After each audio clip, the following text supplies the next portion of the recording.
शिव शंकर कैलाशपति हर हर भोलेनाथ, दानियों के दानी हैं भक्तों के हैं साथ। कैसे पड़ा भंडारी का गंगाधारी नाम, आओ भक्तों सुनते हैं पावन कथा महान। शिव शंकर भगवान कोटि कोटि प्रणाम, शिव शंकर भगवान कोटि कोटि प्रणाम।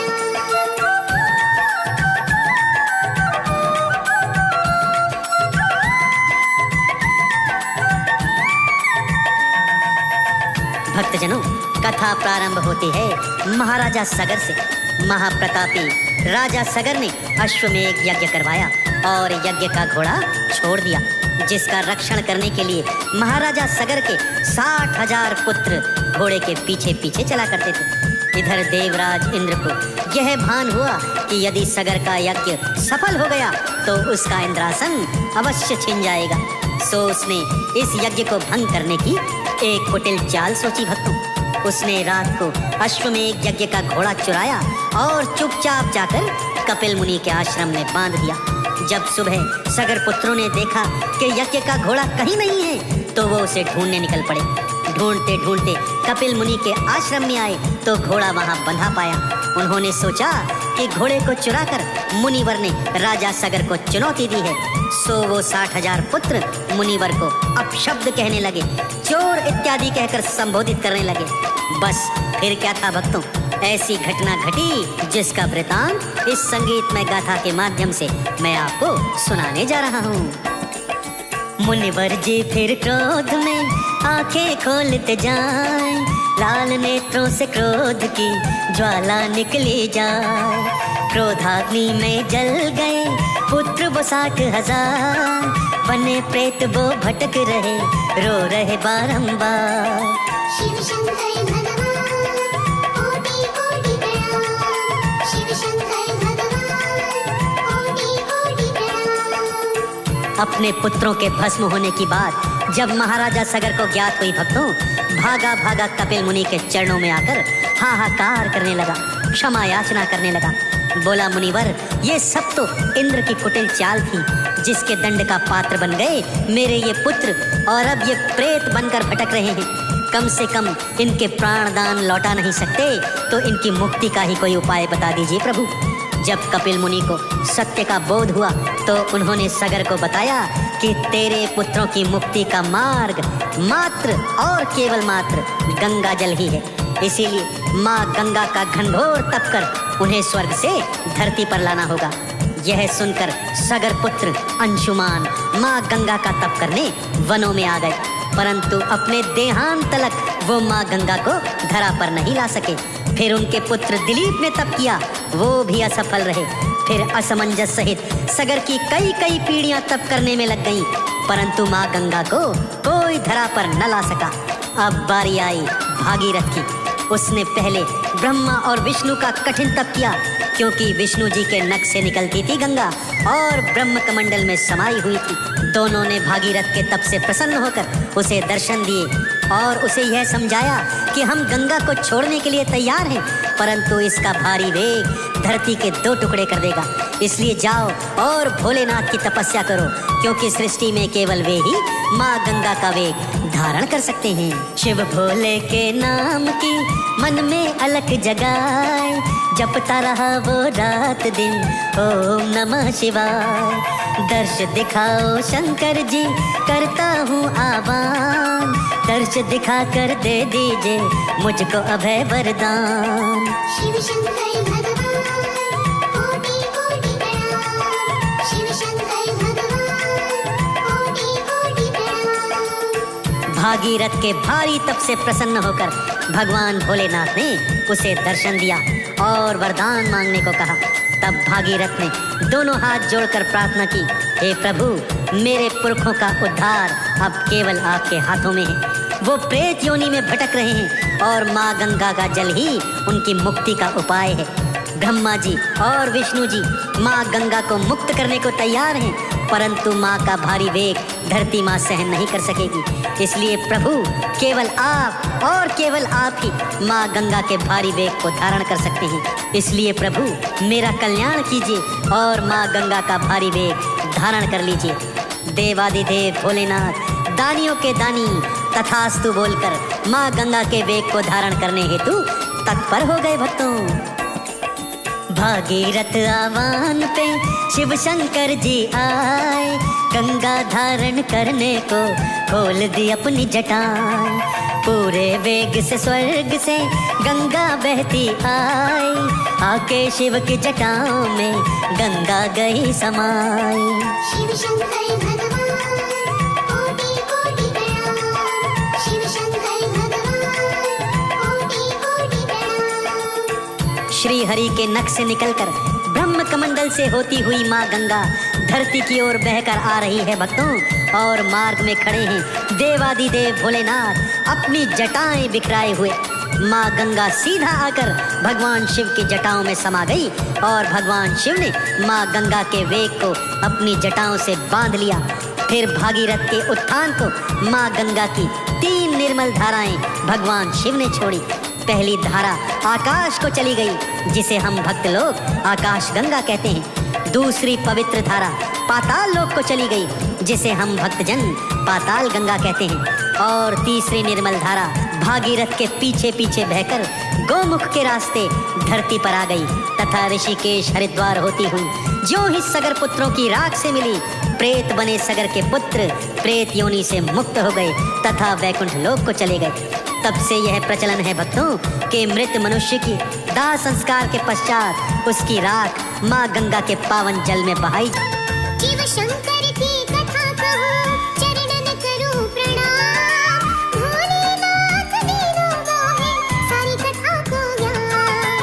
कथा कहूँ शंकर की पावन, बरसाते प्रभु दया का सावन, सारे फलों को देने वाले जटाजूट शंकर है निराले। भोले बाबा भोले भाले, महादेव मेरे डमरू वाले, ओ भोलेनाथ जटाधर शंकर, दाता मेरे नाथ कलंकर।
चोर को देखा पीछे भागा, लेकिन उसके हाथ न लागा। चोर चोर चिल्लाता जाए, नगर निवासी जाग न पाए। थक के पुजारी मंदिर आया, बेचारा खुद पे पछताया। लगा उसे था दुख बड़ा भारी, किस्मत जैसे गई हो बारी। माया भोलेनाथ की जाने भोलेनाथ, पंडित मन में सोच रहा कौन संभाले बात।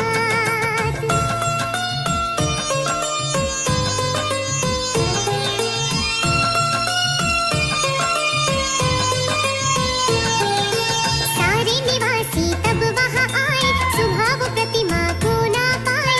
देने लगे ब्राह्मण को उल्हाने, उससे उसको देते ताने। देता पुजारी सबको सफाई, बात न कुछ भी समझ न आई। रोता था देखे वो हवाला, उसका न किसी ने टाला। बात न कोई मानता, बढ़ने लगा विवाद। सबने उसको चोर कहा, करता वो फरियाद।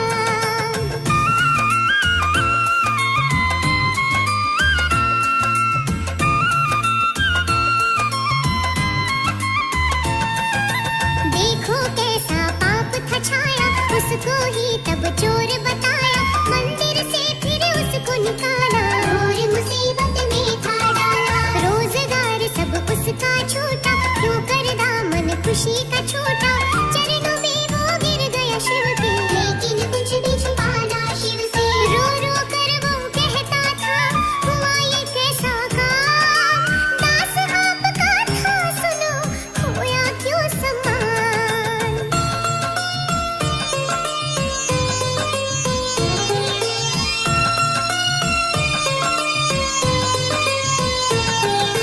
सपने में तब शंकर आए, देख पुजारी था हर्षाए।